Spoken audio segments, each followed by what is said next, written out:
নারকেলটা কুড়াচ্ছি আমি। দেখো নারকেলটা কুড়িয়ে আজকে কি বানাবো বলো তো?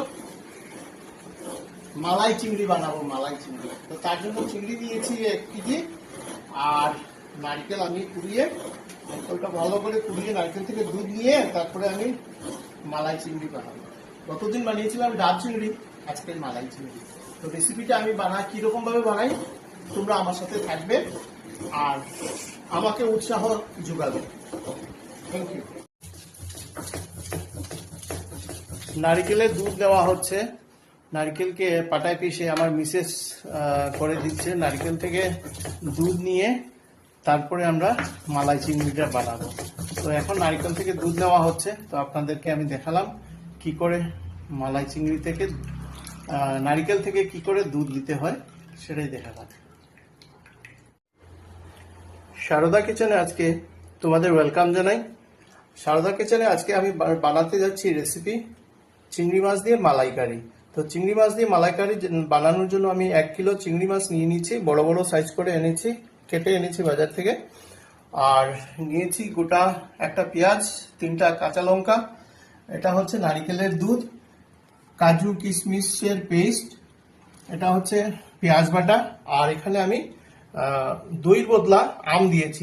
যেহেতু এখন আমের সিজন তাই আমি আম দিয়ে আজকে বানাবো। তো রেসিপিটা আমি কি করে বানাই তোমরা আমাদের সাথে থাকবে। আর ফোড়নের জন্য নিয়েছি কালিজিরা, আছে ধনিয়া, তেজপাতা, লং আর এলাচি।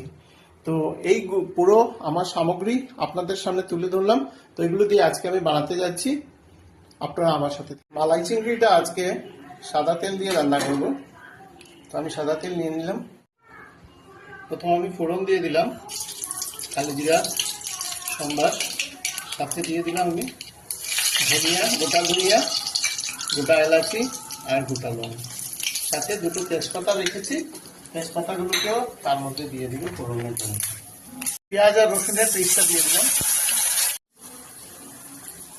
এই বাটিতে আছে ধনিয়া, জিরা, হলদি আর কাশ্মীরি লঙ্কার পেস্ট। তো আমি সবগুলো একসাথে মিশিয়ে তার মধ্যে আমি দিয়ে দিচ্ছি। এবার আমি 2 চামচ পরিমাণ কাগজে লেবুর রস তার মধ্যে আমি দিয়ে দিলাম।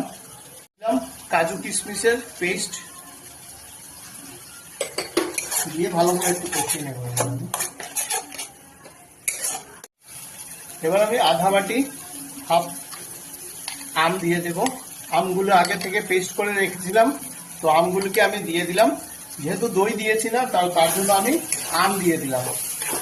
তো দেখো তোমরা কিভাবে আমি আজকে রেসিপিটা তৈরি করি। দিয়ে দিলাম আন্দাজ পরিমাণ লবণ, কাঁচা লঙ্কা দিয়ে দিলাম। কাঁচা লঙ্কা না দিলে ভালো লাগবে না, তো তার জন্য কাঁচা লঙ্কা দিয়ে দিলাম। টানানো আমার হয়ে গেছে। তো এবার আমি মালাইগুলো দিয়ে দিচ্ছি তার মধ্যে।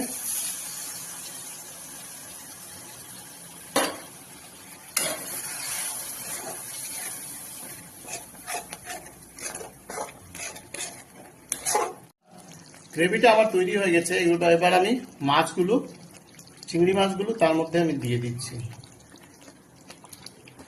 তো আজকের রেসিপিটা তোমাদের কিরকম লাগলো আমাকে মেসেজের মাধ্যমে জানাবে। আর তোমরা নিজেরা বাড়িতে ট্রাই করবে একবার ম্যাঙ্গো দিয়ে মালাইকারি।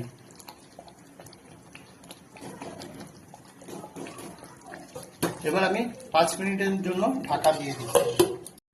Last but not the least, আমি এখানের মধ্যে গরম মশলা দিয়ে দিলাম 1 চামচ, দিয়ে একটু ঢাকা দিয়ে দেবো আমি। এবার দিয়ে নামিয়ে নেব। আজকের আমার মালাই চিংড়িটা কেমন হলো আপনারা কমেন্টের মাধ্যমে জানাবেন। আর নিশ্চয়ই বাড়িতে একবার করে ট্রাই করবে, আমাকে জানাবে। আর যদি বানাও তো আমাকে নিমন্ত্রণ করে খাওয়াবে, আমি দেখে বলবো আমার মতো হয়েছে কিনা। ধন্যবাদ। সারদা কিচেনে আবারও ওয়েলকাম জানাই।